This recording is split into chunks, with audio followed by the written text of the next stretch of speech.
యేసు ప్రభుల వారికి మరొక్క పేరు, ఆయన నీతి సూర్యుడు. ఆ నీతి సూర్యుని యొక్క రెక్కలు మనకు ఆరోగ్యాన్ని ఇస్తాయి. ఆ నీతి సూర్యుని యొక్క కిరణాలు మన జీవితంలో ఉన్న ఆ చీకటి పొరలను చీల్చివేస్తాయి. ప్రియమైన దేవుని బిడ్డలారా, ఏ చీకటితో నువ్వు పోరాడుతున్నా, ఏ చీకటి శక్తులు నీ ఇంటిని అలుముకున్నా, ఏ చీకటి బంధకాలలో నీ ఇంటి వారున్నా, ఆ చీకటి శక్తులను బంధించే శక్తి ఈ లోకంలో ఎవరికి లేదు. కేవలం నీతి సూర్యుడైన యేసయ్య రెక్కల నీడలో ఉన్న వారికి ఆ చీకటి బంధించబడుతుంది. ఆ చీకటి శక్తులు భయపడగలుగుతాయి. నీతి సూర్యుని ఆహ్వానించాలి, ఆయన రెక్కల నీడలకు రావాలి.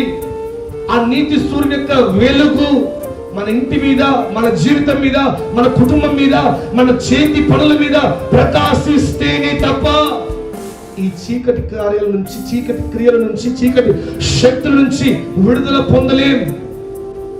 ప్రియమైన దేవుని బిడ్డలారా, మరి నీ జీవితంలో నీతి సూర్యుడు ఉదయించాడా?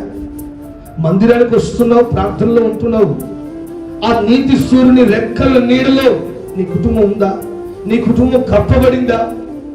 నీ పిల్లలు కప్పబడ్డారా? ఆ నీతి సూర్యుని రెక్కల నీడలో మనం ఉండాలని, మన కుటుంబాలు ఉండాలని ప్రార్థన చేయాలి.